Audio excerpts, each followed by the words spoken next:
Me Shreyashree and welcome back to my YouTube channel. তো আজ আমি একটা নতুন ব্লগ নিয়ে এসেছি। আজ আমরা সবাই মিলে যাচ্ছি হাওড়ার একটি বিখ্যাত শিব মন্দিরে।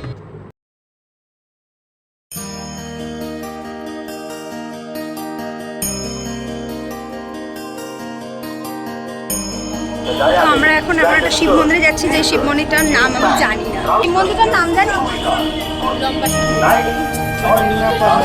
শিব মন্দিরটাতে আমরা যাচ্ছি কিন্তু আমরা নাম জানি না শিব মন্দিরটার, মানে খুব ফেমাস না।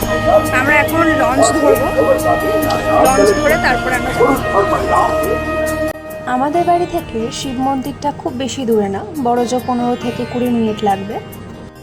গঙ্গার ঘাট থেকে লঞ্চ ধরে আমরা গেলাম বাদাঘাট, আর বাদাঘাট থেকে একটু হাঁটা পথে ওই শিব মন্দিরটা। সো গাইজ, আমরা বাদাঘাটে পৌঁছে গেছি এখন। এবার আমরা মন্দিরে যাওয়ার জন্য হাঁটতে হবে। সো আর আমরা খুব সুন্দর সুন্দর ফটো তুলেছি, হেভি সুন্দর ফটো এসেছি।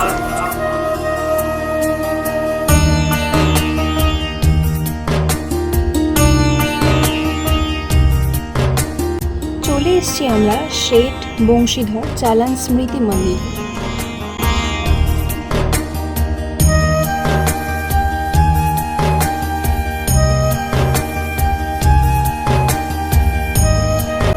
শুরু থেকে শেষ পর্যন্ত মন্দিরটা খুব সুন্দর ছিল।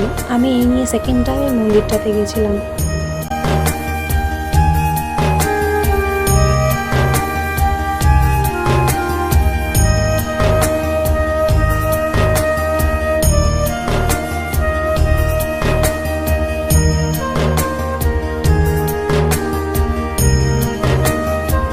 এর ভেতরে শিবলিঙ্গটা কিন্তু রূপোর তৈরি।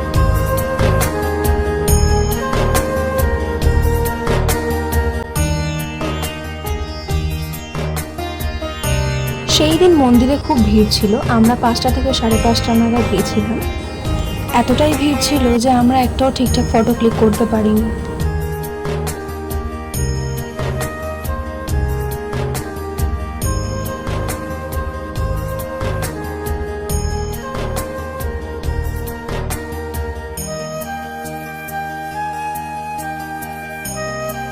এই মন্দিরের আর একটু ভেতরে গেলে দেখতে পাবে ভারতবর্ষের 12টি বিখ্যাত শিব মন্দির। এই মন্দিরটি খোলা থাকে ভোর 5টা থেকে 12টা এবং বিকেল 4টে থেকে রাত 9টা অবধি।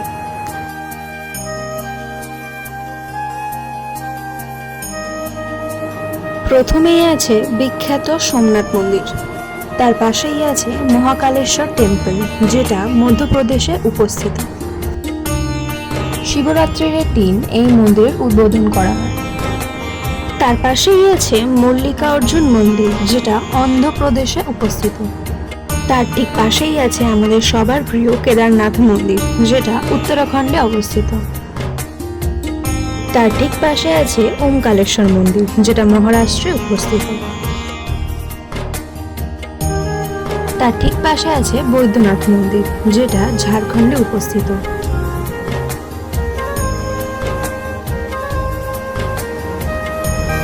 তার পাশে আছে রামেশ্বর, যেটা তামিলনাড়ুতে উপস্থিত। তার পাশে আছে নাগেশ্বর, যেটা গুজরাটে অবস্থিত। তার পাশে আছে ভীমাশঙ্কর মন্দির, যেটা মহারাষ্ট্রে উপস্থিত। তারপরে আছে ওমকালেশ্বর মন্দির, যেটা মধ্যপ্রদেশে অবস্থিত। তার পাশে আছে বিশ্বনাথ মন্দির, যেটা অন্ধ্রপ্রদেশে অবস্থিত। আর সবার শেষে আছে ভুবনেশ্বর মন্দির, যেটা মহারাষ্ট্রে অবস্থিত। 1953 সালের 12ই ফেব্রুয়ারি আমাদের প্রাক্তন মুখ্যমন্ত্রী বিধানচন্দ্র রায় উদ্বোধন করেন এই মন্দির।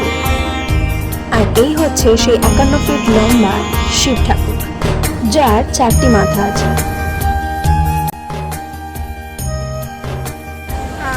তো আমাদের ঘোরা হয়ে গেছে, এখন আমরা বসে আছি। খুব গরম,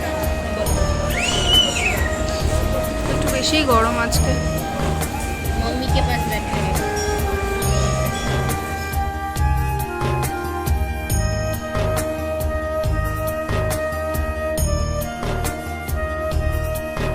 শিব মন্দিরের পাশেই একটা মেলা বসেছিল, তো সেই মেলাতেও আমরা গেছিলাম।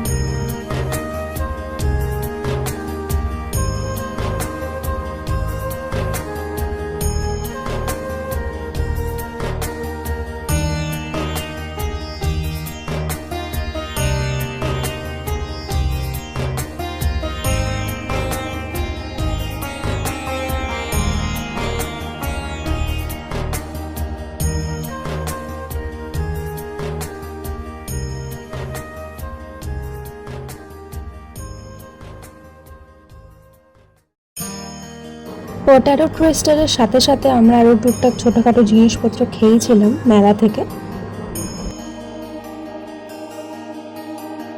এখানের ফুচকাটা one of the best fuchka যেটা আমি ট্রাই করেছি।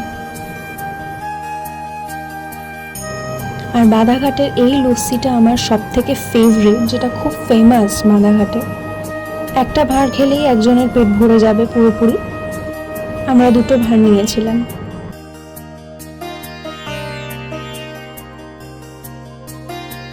তারপর বাধাঘাট থেকে আবার লঞ্চ ধরলাম, লঞ্চ ধরে বাড়ির পথে এগোতে শুরু করলাম।